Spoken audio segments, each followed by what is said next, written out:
Esse povo não tem jeito. Igreja só quer dinheiro. É isso mesmo?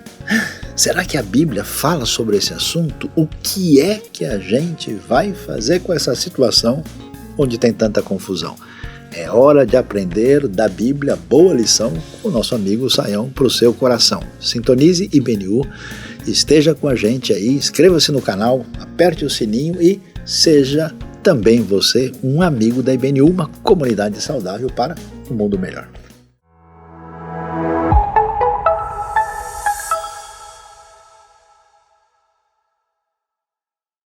Agora é tempo de abrir a mente e o coração para aprender com a revelação divina.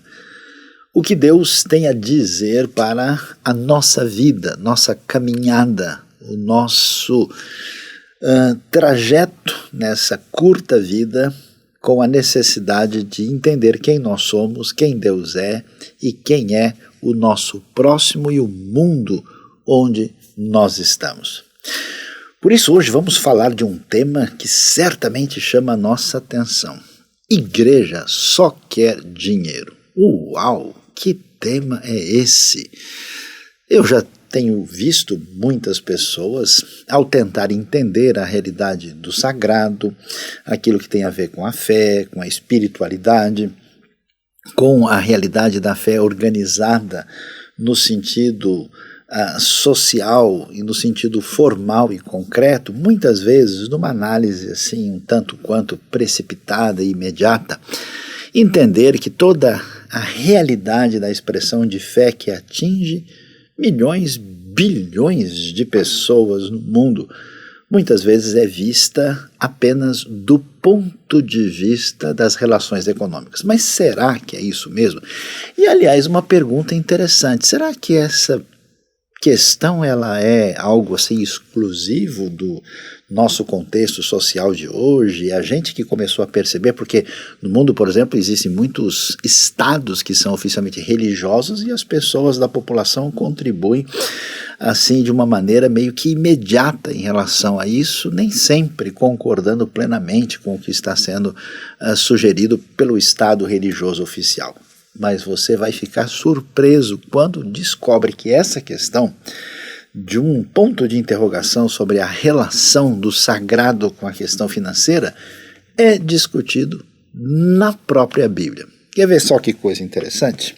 Olhando o texto de Atos capítulo 8, nós vamos ver o seguinte ali a partir do verso 18, né? Diz o texto assim: vendo Simão que o Espírito era dado com a imposição das mãos dos apóstolos, ofereceu-lhes dinheiro e disse: dei-me também este poder para que a pessoa sobre quem eu puser as mãos receba o Espírito Santo.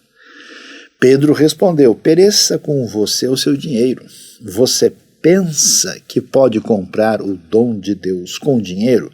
Você não tem parte nem direito algum neste ministério, porque o seu coração não é reto diante de Deus. Arrependa-se dessa maldade e ore ao Senhor, talvez Ele lhe perdoe tal pensamento do seu coração, pois vejo que você está cheio de amargura e preso pelo pecado.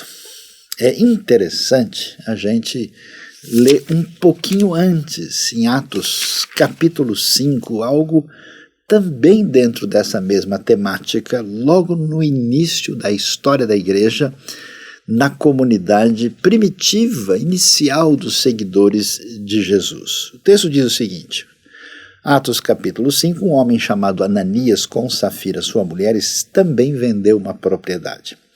Ele reteve parte do dinheiro para si, sabendo disso também sua mulher, e o restante ele levou e colocou aos pés dos apóstolos. Então perguntou Pedro: Ananias, como você permitiu que Satanás enchesse o seu coração a ponto de você mentir ao Espírito Santo e guardar para si uma parte do dinheiro que recebeu pela propriedade? Ele não lhe pertencia e depois de vendida, o dinheiro não estava em seu poder? O que o levou a pensar em fazer tal coisa? Você não mentiu aos homens, mas sim a Deus. É interessante a gente observar, primeiro que, assim, olhando para esses textos, acho que muita coisa que está construída na nossa cabeça cai por terra, né? A gente, por exemplo, muitas vezes pensa de uma maneira romântica que os primeiros seguidores de Jesus, a igreja primitiva, todo mundo era muito gente boa, era um pessoal tudo cheio do Espírito Santo. Muita gente fala, nós agora, no mundo de hoje, que nós temos tantos problemas nas igrejas e nas comunidades religiosas, como se isso não fosse uma realidade, um desafio dos tempos mais antigos. E aqui a gente vê, né, logo no começo, olha, vamos falar bem francamente, nem o apóstolo Paulo se converteu ainda, nem começou a expansão missionária da igreja, a gente encontra esse grande desafio aqui. A segunda coisa é que a gente imagina que o universo do ambiente que tem a ver com a fé, né, com a expressão da palavra de Deus e da comunidade do povo de Deus, que a gente meio que vai colocar assim o discurso religioso defendendo o pessoal como se as críticas de fora fossem uma coisa assim absurdas e que a gente tivesse que lutar contra elas. Olha que coisa interessante, essa crítica aparece dentro do próprio texto. E aí a gente começa a entender o que acontece aqui. Na verdade, nós vamos poder observar isso com clareza. Essa questão, o dinheiro em si é apenas, vamos dizer, a referência concreta de valoração, né, daquilo que envolve a realidade econômica dentro de uma determinada sociedade. O dinheiro é quase que simplesmente uma expressão matemática econômica que faz parte de um cenário, de um determinado ambiente. Então, a gente pode dizer assim, o dinheiro em si é neutro, ele não é bom, não é mal, ele apenas tem esse elemento que o define. A questão é como que a gente lida com isso. Então, muita gente acaba revelando as suas verdadeiras intenções, o seu caráter, aquilo que está, de fato, vamos dizer, no domínio da sua vida, exatamente quando nós temos a maneira de lidar com as riquezas transitórias. E isso é tão interessante, acho que você conhece essa história, né? Você quer conhecer uma pessoa? Dê dinheiro na mão dela e você vai ver quem é essa pessoa de verdade. Pois é, esse desafio traz para a gente uma questão, que o poder econômico e a expressão concreta desse poder trabalha de uma maneira assim a projetar essa ansiedade, esse desejo de poder que existe no ser humano e uma atitude de ruptura de fraternidade para com o próximo e um caminho de tentativa, às vezes inconsciente, de trocar de lugar com o próprio Deus, né? Porque quando eu quero ter o domínio e o poder nas minhas mãos, desconhecendo de fato qual é meu papel, minha função, a coisa fica complicada. Aí a gente vê por que o dinheiro deixa tanta gente assim, com os seus caminhos atrapalhados, perdidos e confusos. E é por essa razão que o texto bíblico trata disso desde o começo. Porque é claro que toda comunidade, para funcionar em qualquer aspecto, ela necessariamente trabalhará com questões econômicas. E isso também foi uma realidade tanto no contexto bíblico de Israel, no Antigo Testamento, como aparece na igreja primitiva. E não é sem razão que a gente vê, vamos dizer assim, esse elemento de mácula na realidade da igreja primitiva, onde dois aspectos nítidos aparecem aqui. Aparece, né, aquela igreja onde todo mundo estava espontaneamente dividindo os seus bens, estava lá querendo abençoar todo mundo, estava lá partindo o pão de casa em casa, estava celebrando a fé, e de repente um indivíduo percebeu que todo mundo estava doando, ele falou, quer saber de uma coisa? Eu quero investir no marketing dessa doação, mas não quero fazer a doação de verdade. Então o que ele fez? Ele tinha lá um terreno, ele vendeu, ele manteve um valor considerável para si, veja, não era obrigado a vender, não tinha nenhuma responsabilidade, desejo ou qualquer obrigação desejo da parte da liderança ou de que ele deveria dar, mas ele fez questão porque ele percebeu que isso estava trazendo, vamos dizer, uma projeção. Ele estava com um pouco de síndrome de holofote naquele cenário,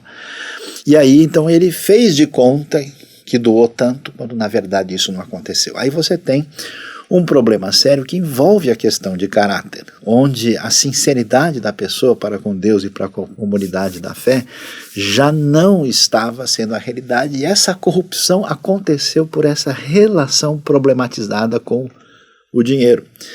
Olha que coisa interessante, a igreja que parecia vencedora, triunfante, ela aparece maculada nesse cenário por gente que, vamos dizer, inicialmente estava com boa intenção. Quando a gente chega em Atos 8 é interessante porque a igreja sai em missão. Eles vão proclamar o evangelho lá em Samaria. E aí, quando a gente vê em Samaria, inclusive volto aqui a dar uma olhada no texto porque ele é muito relevante e importante para a gente, o que acontece é que nós vamos ter Pedro e João indo para Samaria, que é o primeiro lugar fora do ambiente judaico que vai receber o evangelho aí pela proclamação da salvação em Cristo Jesus. E quando eles fazem isso, eles oram pelos samaritanos, e ninguém imaginava que isso pudesse acontecer, e os samaritanos, eles recebem o Espírito Santo, e o poder de Deus se manifesta lá. Aí tinha um indivíduo que era considerado um indivíduo mestre da magia, que todo mundo achava aí que era, né, a última expressão de espiritualidade intensa da região lá. Esse indivíduo ficou impressionado, e o que ele fez? Ele falou, uau, esse negócio do poder de Deus, esse negócio dessa ação desse Espírito Santo, como é que eu posso fazer aí grandes empreendimentos religiosos, grandes negócios? Quanto é que custa isso aí? Como é que eu posso pagar? E aí ele chega para Pedro, né? Então veja, uma pessoa que não entendeu o evangelho, uma pessoa que não se colocou no seu lugar sabendo quem Deus é, que não tem a compreensão que a graça traz na nossa relação com o próximo, o que ele enxerga? Ele enxerga a expressão da fé como um elemento que se pode manipular para ter proveito próprio do ponto de vista do acúmulo de recursos como instrumentalização de poder. Aí a coisa ficou complicada. Então Pedro responde duramente, porque ele vira para ele, né, e diz claramente, né, e ele diz assim, ofereceu-lhes dinheiro e disse, dê-me também desse poder, porque ele falou, puxa, esse negócio aqui, com isso eu vou longe. Aliás, né, quantas vezes na história, desde o Antigo Testamento, se você ler 1 Reis capítulo 12, o que Jeroboão fez na ocasião da divisão do reino, essa falta de temor de Deus, falta de entendimento do que é a fé, essa troca de lugar, ela traz uma confusão muito grande. Isso acontece e o Simão faz isso. E olha, se você procurar no dicionário, procure lá a palavra simonia. É exatamente essa postura avarenta de tentar fazer uma espécie de comércio indevido com a fé. Pedro repreende e diz, não é nada disso, e acaba dizendo até uma palavra bem forte. Ele diz, olha, pereça você com o seu dinheiro, né? Aqui não, pare com isso.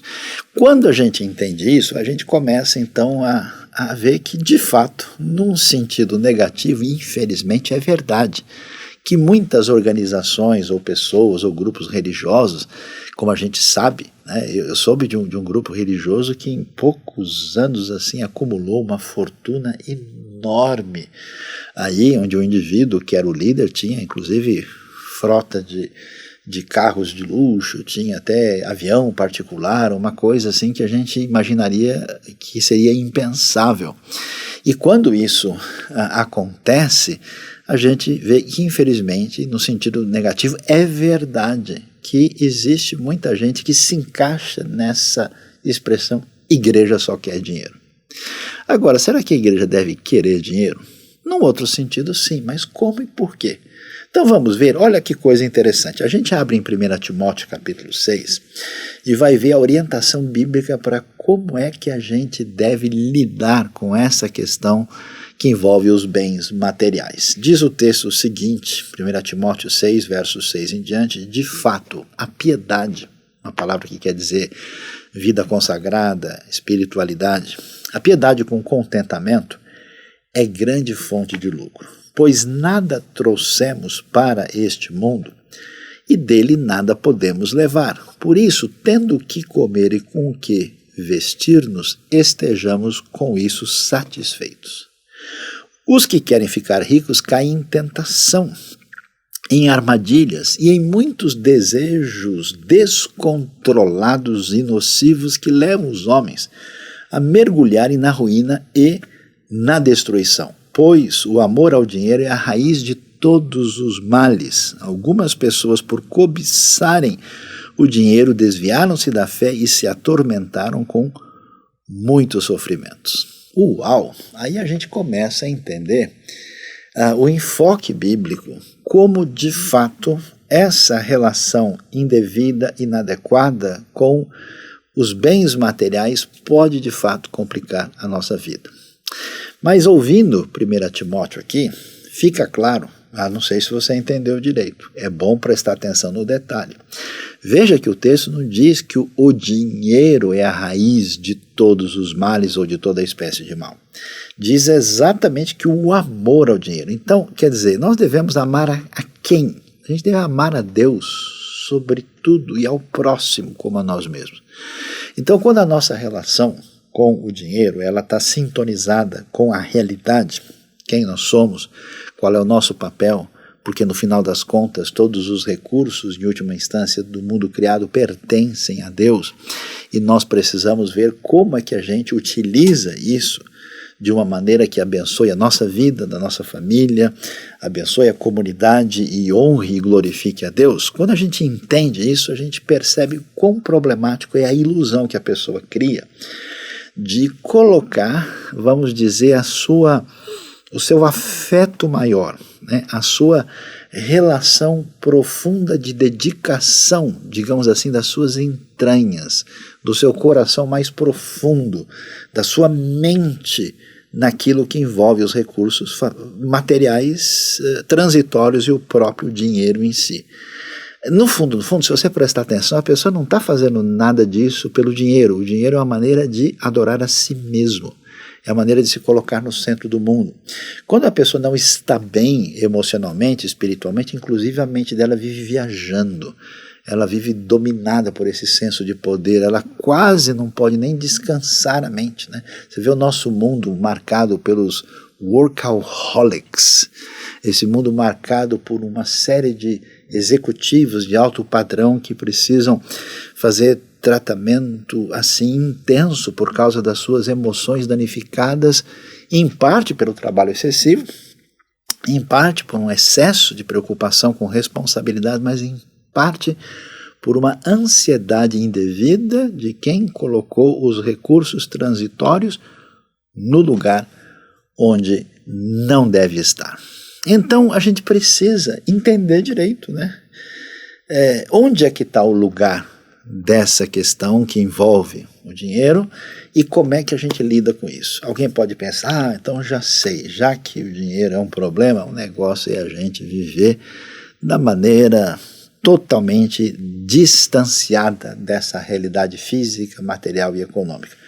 Não é bem assim, porque a visão não é adequada. Veja como é que a gente deve entender. Vamos olhar aqui algumas considerações importantes. Então, preste atenção e veja, acompanhe conosco, inclusive, o nosso quadro aqui que mostra a distinção sobre a realidade. Primeiro, que mundo é esse? Quem que governa este mundo? Para muita gente que está debaixo do que eu posso chamar de uma religiosidade mais platônica, a pessoa gosta de dizer assim, Satanás é o Deus desse século e o príncipe das potestades, Satanás é que domina esse mundo. Olha, Satanás tem um domínio subversivo, ele age na vida das pessoas, sobre quem ele tem acesso. Mas o que Jesus vai dizer é que este mundo é o mundo de meu Pai. Então quem é o Senhor do universo, do mundo e da criação é o próprio Deus. Numa visão religiosa platônica indevida, a gente tem uma posição da igreja às vezes complicada, gente que vive assim pensando o seguinte, esse mundo não vale nada, isso aqui realmente o dinheiro contaminou tudo, isso aqui não tem o que fazer. Então o jeito de muita gente lidar com a vida é uma postura defensiva e reativa. O que você está fazendo aí? Você vai fazer alguma coisa? Não, eu estou aguardando a volta de Cristo. Mas não era assim que a igreja primitiva devia viver. Aguardar a volta de Cristo não significava que eles não deviam fazer a obra de Deus, fazer a proclamação do Evangelho, iniciar viagens missionárias. Não, eles aguardavam a volta em plena atividade, não era desse jeito. Então a posição da igreja em Atos do Novo Testamento é uma posição proativa, é uma atitude positiva. Paulo, inclusive, quando fala sobre isso, ele diz que ele passou a sua caminhada lutando o bom combate. Então não é assim, sabe, sombra e água fresca, né, com a boca escancarada, cheia de dentes, esperando Cristo voltar. Não é desse jeito que a coisa funciona. Então, o que a gente entende? É que na proposta que vamos ver na Bíblia, Cristo é Senhor do quê? Para quem tem uma visão platônica, Cristo é Senhor só do meu coração, só das coisas espirituais. Mas e o resto? Não, o resto, Cristo nem entra, que está sujo demais. O quê? Será que é isso? Não. Ou Cristo é Senhor de tudo, ou Ele não é Senhor de modo algum. Então, Cristo deve reinar em todas as áreas. Por isso é tão importante essa espiritualidade que lida diretamente com a questão financeira também. Então, o que é uma religião genuína? Na visão limitada, né, e fora do foco, ela é meramente individualista. Ela é meramente mística e espiritual. A pessoa está preocupada só consigo mesmo, individualmente, para ver se hoje ela teve uma experiência mais forte. Mas isso é muito limitado, porque a proposta de Jesus ela é pública, ela é encarnacional, ela é missiológica. Jesus estava lá no Caná da Galileia num casamento. Ele estava lá na casa do fariseu, ele está conversando com a mulher samaritana. Os discípulos saíram em missão, Paulo está para toda parte mostrando essa aproximação extraordinária de Deus e da sua graça por meio do Evangelho. O que a gente entende muitas vezes quando a gente lê a grande comissão? Jesus disse o quê? Que a gente deve, anunciar o Evangelho em toda parte, pregar toda criatura, todas as pessoas, batizando-os em nome do Pai, do Filho e do Espírito Santo, ensinando a obedecer tudo que eu ensinei a vocês. E muitas pessoas entendem a grande comissão como o seguinte: a gente está aqui só para salvar a alma do indivíduo de todas as nações, então leva a pessoa a aceitar Jesus e acabou. Mas a proposta do Evangelho não leva o indivíduo a dar um passo, não, é uma caminhada. Que o que Jesus diz de fato é fazer discípulo de todas as nações. Discípulo é um seguidor, discípulo é o que anda junto, o discípulo é o que está alinhado. Então assim, é o reino de Deus atingindo toda a nossa vida. Por isso, a diferença entre as duas visões é clara, Para muitas pessoas que têm essa visão platônica, as coisas que envolvem o mundo físico e material é coisa do mundo, é menos importante, não tem muito valor, Então a pessoa toma aquele sorvete Häagen-Dazs de chocolate com baunilha, e aí ele fica pensando, puxa, mas isso não tem nada a ver com o reino de Deus, será que eu estou culpado de tomar o meu sorvete hoje? Você percebeu que doideira? Não funciona assim. A proposta do Evangelho é espetacular, porque quando nós temos gente com carência física e material, a gente não olha para a pessoa e fala, bom, você está sofrendo, você vai evoluir espiritualmente. A gente está sofrendo, bom, isso acontece, é simplesmente a sua provação. Não, nós somos chamados a ter um coração de compaixão. Jesus curava as pessoas, movido por compaixão. É uma prova concreta da graça de Deus. E ele diz para a gente, como o Pai me enviou, eu envio vocês. Percebe? Se a realidade do mundo físico, onde o dinheiro transita, não tem valor nenhum, a gente realmente, faria a espiritualidade do avestruz, põe a cabeça dentro da terra e nem queira olhar. Mas não é assim. É um coração de compaixão que se mobiliza para fazer diferença. E aí, a gente vê a diferença de pensamento. O que a gente está pensando? A volta de Cristo, eu aguardo a vinda de Jesus. Para quê? Para simplesmente, né, ter uma rede grandona, assim, quem sabe ter uma praia assim, de Itapuã lá no céu, você vai ficar, né, tomando água de coco dos anjos. Qual que é a ideia? Muitas pessoas acham que a vida eterna envolve apenas uma libertação do sofrimento presente. Mas no Novo Testamento a gente tem lá a culminação do processo da redenção e da reconciliação. Você tem a expectativa de uma grande festa, de comer e beber no reino de Deus com o Messias glorificado. A gente não tem uma ideia tipo, finalmente, né, eu vou parar de ter problema. Não, pessoal, a gente está esperando o casamento do Cordeiro, essa expressão metafórica de linguagem para falar do reino de Deus.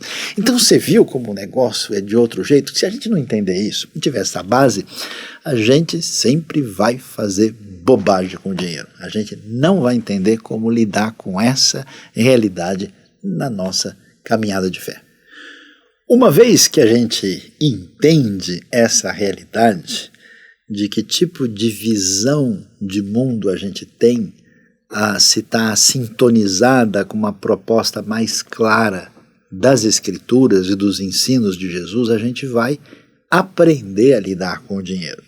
E não só lidar com o dinheiro, mas ver como é que, de uma maneira adequada, a própria comunidade da fé deve usar e deve receber qualquer tipo de oferta, dízimo, contribuição, investimento, doação para o reino de Deus e para fazer diferença nesse mundo. Então, num sentido correto, a gente vai perceber que desde os tempos antigos, lá do tempo do culto dos israelitas prestados a Deus no deserto, no tabernáculo, no templo, era absolutamente normal que as pessoas pudessem manifestar a sua atitude de gratidão e de adoração a Deus de maneira especial. O que é dar uma oferta? O que é dar um dízimo? É tipo dar um presente. É uma espécie de gratidão do coração que se manifesta de maneira concreta. Então nós vemos isso, e isso é legítimo, isso é correto, isso é ensinado na Bíblia, isso está presente também no próprio ensino do Novo Testamento, que aliás enfatiza que Deus ama quem contribui com alegria, entendendo com a mente e o coração o que está fazendo. E pense bem, vamos supor que você tenha qualquer sentimento de adesão, de interesse, por exemplo, na causa ecológica, ou numa causa especial de proteção de crianças num ambiente de sofrimento maior. Então, você não pode ter uma adesão só do ponto de vista da opinião. Você deve fazer alguma coisa, você vai contribuir. Então, todo mundo que está sintonizado com a causa do Evangelho tem satisfação de contribuir para o crescimento do reino de Deus e para que essa ação de ser sal e luz da comunidade da fé esteja presente não só no nível individual, mas também no nível da própria comunidade. Por isso, no final das contas, a gente vai perceber que uma das maneiras que nós temos da parte de Deus, para a gente não perder o caminho, para a gente viver uma vida nesse mundo de Deus, crescendo com uma boa prosperidade, desfrutando das bênçãos de Deus, abençoando a nossa família, é desenvolvendo também o nosso senso de gratidão e de generosidade. E aí está o papel das ofertas, das contribuições, dos dízimos e doações que acontece numa comunidade da fé que é saudável e responsável pela missão. Agora, é claro, para que isso funcione, isso tem que ter total transparência, isso tem que ter um acesso da comunidade a entender tudo o que acontece, os recursos têm que ser encaminhados legitimamente para as causas definidas, senão, como a gente já viu lá em Atos 5, em Atos 8, a coisa fica complicada.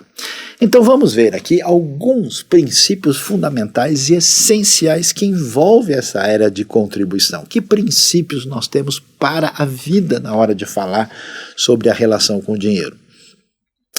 que é absolutamente necessário a gente aprender a dizimar e a ofertar no sentido de exercer essa generosidade para abençoar o próximo e a própria missão que envolve o reino de Deus. É importante a gente aprender a poupar. Olha que coisa interessante, a Bíblia diz isso várias vezes lá em Provérbios, a gente encontra também nos próprios ensinos de Jesus, que a pessoa tem que ter a plena noção que ele não tem domínio sobre o futuro, então ele tem que ter uma atitude previdente.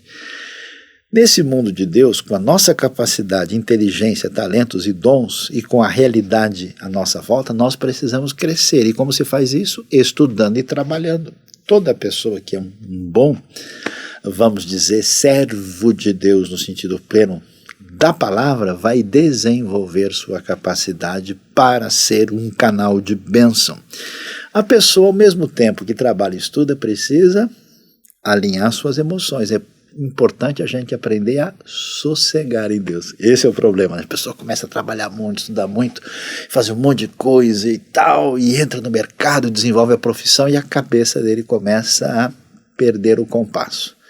Quer dizer, a mente, o raciocínio e o trabalho não acompanham as emoções. Não pode. Então você tem que olhar as aves do céu, você deve olhar os lírios do campo, você precisa entender que o desenvolvimento do seu potencial não pode fazer você subir numa proposta inconsciente de quem parece que tem o poder. É a mesma doença que ataca o dinheiro, é a mesma doença que ataca as nossas emoções, também na nossa performance.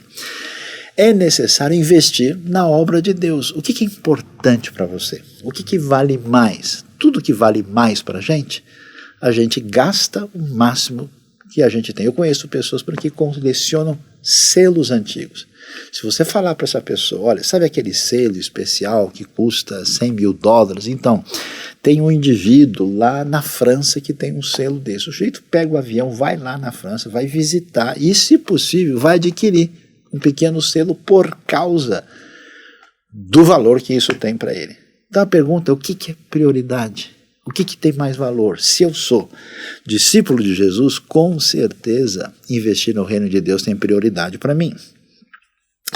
A importância de ter uma vida com liberalidade e desapego ao dinheiro. Se as suas riquezas aumentam, não coloquem nelas o seu coração. Isso quer dizer o seguinte, não é só você fazer uma doação para a igreja, é você ter uma vida de gente que não é, desculpa a expressão, fuinha. Deixa de ser mão de vaca. Deixa de ser uma pessoa avarenta. Eu conheço gente que arruma confusão por causa de R$1. Que isso? Né? Então, a gente precisa ter uma postura de ser, vamos ser sensível ao sofrimento de alguém. Não é só você, bom, eu dei meu dinheiro na igreja, agora pronto, eu estou quites. Não. A gente, diante de uma situação de necessidade, deve fazer o possível para fazer diferença nessa questão. Pensando nisso, e entendendo a responsabilidade e o valor desse caminho de generosidade e caminhada no reino, é importante falar em contribuição. Vejam, por exemplo, é o caso da IBNU e de muitas comunidades e missões no reino de Deus, aliás, a maioria delas que eu conheço, tem desafios enormes. Gente que ajuda quem está sofrendo debaixo da ponte, gente que lida com pessoas numa situação de enfermidade terrível, gente que trabalha com crianças numa vulnerabilidade total, gente que trabalha com povos em lugares inacessíveis, gente que proclama, ensina e vive o evangelho de diversas maneiras, anunciando a salvação, o perdão em Cristo. E a maioria desses projetos vive numa situação limite, com desafios muito maiores, quer sejam eles na área de saúde, ou de educação, ou de ensino propriamente bíblico, ou de anúncio da palavra. Uma pessoa que vai traduzir a Bíblia para uma língua que não recebeu, passa 20 anos aprendendo aquela língua para começar a fazer alguma coisa em favor de um povo que precisa conhecer o Evangelho. Imagine o que é isso. A necessidade é grande e o pessoal vive em grande luta e dificuldade. Por isso, a importância de tudo que a gente faz no reino envolve esse lado muito importante, que sim é verdade. Igreja quer dinheiro. Dinheiro para fazer aquilo que envolve a nossa missão. Não para o benefício das pessoas, não para o acúmulo de bens por parte de gente que ministra lá. Não é esse o foco. Então, o que é tão valioso? E vamos ver, veja lá o que envolve a contribuição. A contribuição é importante porque é exercício de generosidade. É importante porque é ensinamento bíblico. É muito valioso porque envolve a administração dos bens que Deus nos deu. É claramente apresentada na Escritura que deve ser feita com alegria. Você não compra a Deus, você não negocia, você não faz nada por mera obrigação. Deve ser algo que sai com convicção do coração e do entendimento. E também quem contribui mostra que está de fato alinhado com o próprio Deus.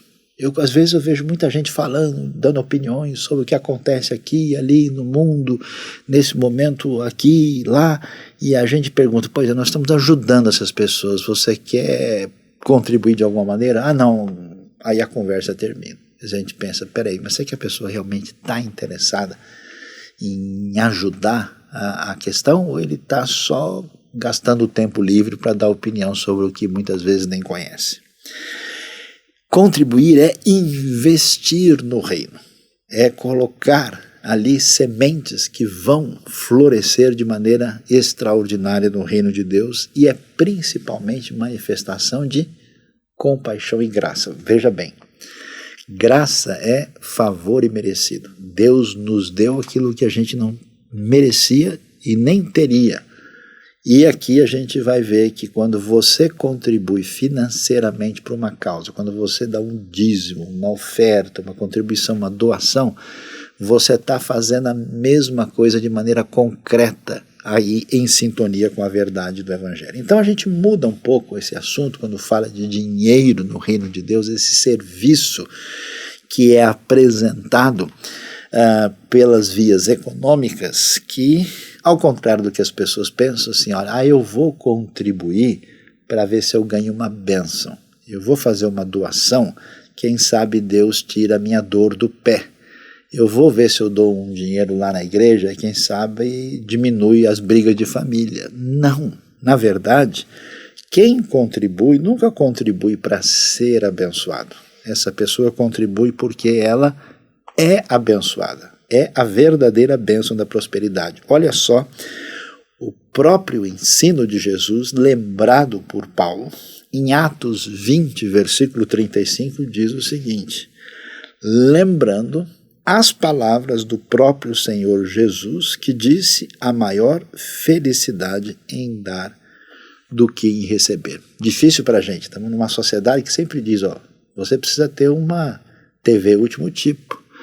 Você não pode, entendeu, viver se não for com um carro mais novo e de preferência de modelo melhor. Não, a sua casa não está boa, é melhor você pensar, trocar. Não, olha, existe uma condição de você ter entre aspas, patamar de vida superior. Será que é nisso que está o nosso coração?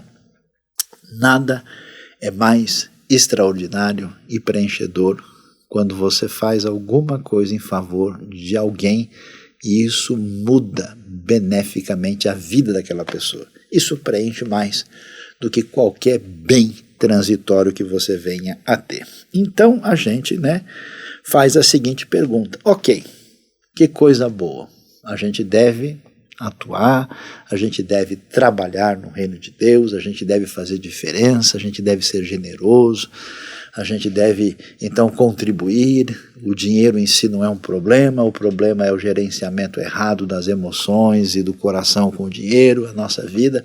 Mas o que é que eu devo fazer objetivamente na minha caminhada em termos de contribuição? Vamos ver o que podemos aprender?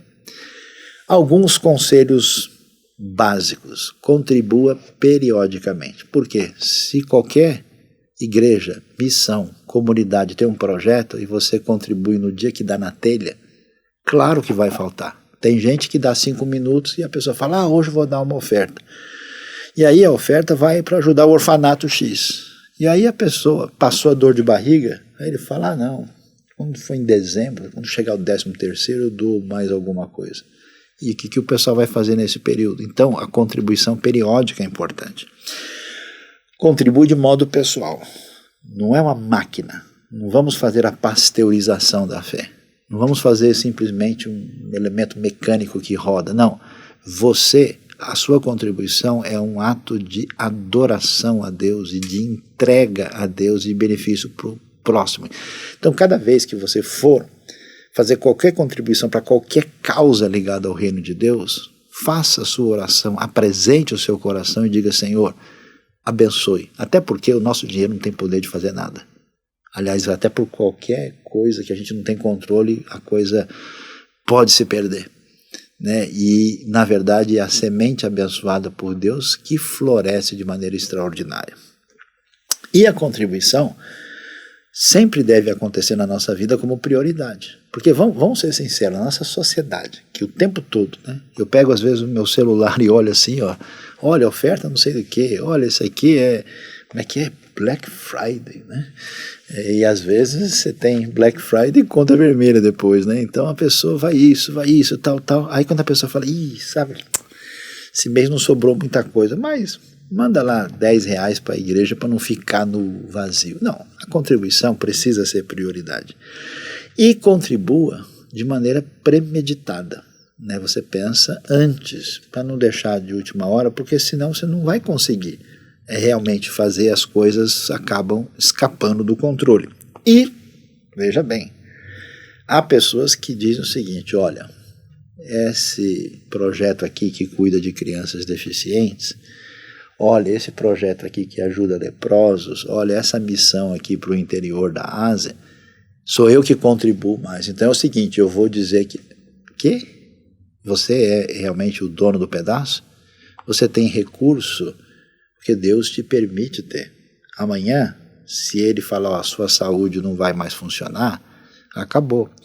Então ninguém que se ache rico e dono da situação e que apareça em qualquer ambiente com prepotência, dizendo, olha, como eu dou dinheiro, eu vou falar mais alto aqui. Não, isso não, contribua com humildade.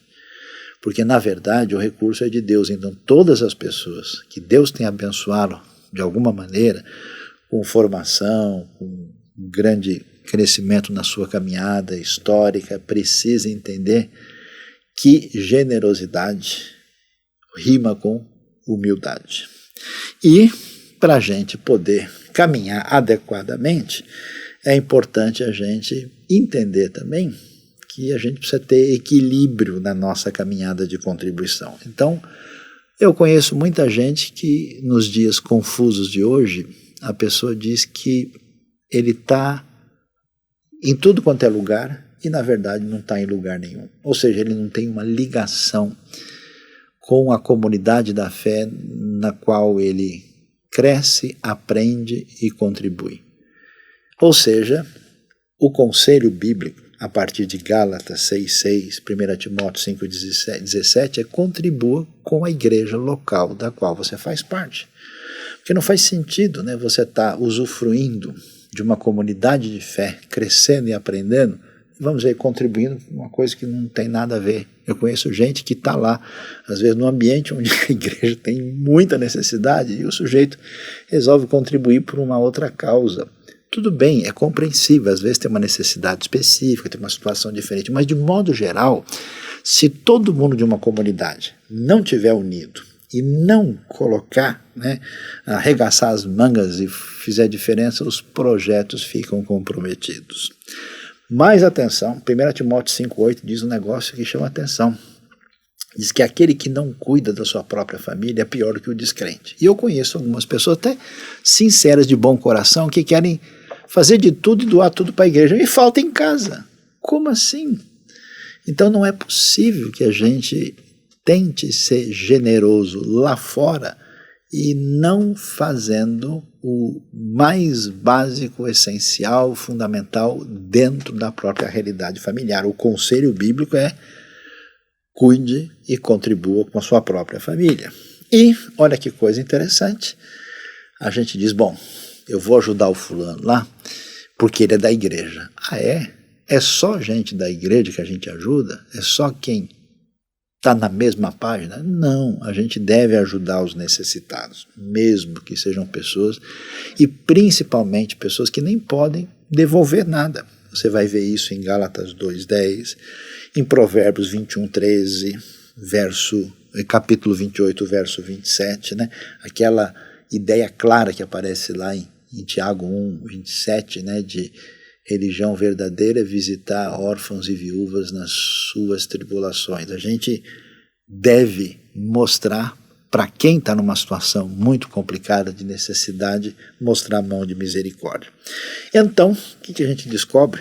É verdade, né? É bom, né, que a igreja queira dinheiro para fazer com o dinheiro aquilo que é certo, e é bom que ela nunca queira o dinheiro para fins completamente diferentes da proposta do Evangelho. Nada de Simão, mas sim seguindo da palavra a orientação. Por isso, administrar o dinheiro é uma oportunidade de bênção. Então, nosso conselho final é: deixe o orgulho de lado, não confie nas riquezas, faça da sua bênção, da sua prosperidade, do que Deus deu, um canal de bênção na vida dos outros, e crie e participe dos projetos que têm a ver com o reino de Deus neste mundo, e que Deus nos abençoe. Amém.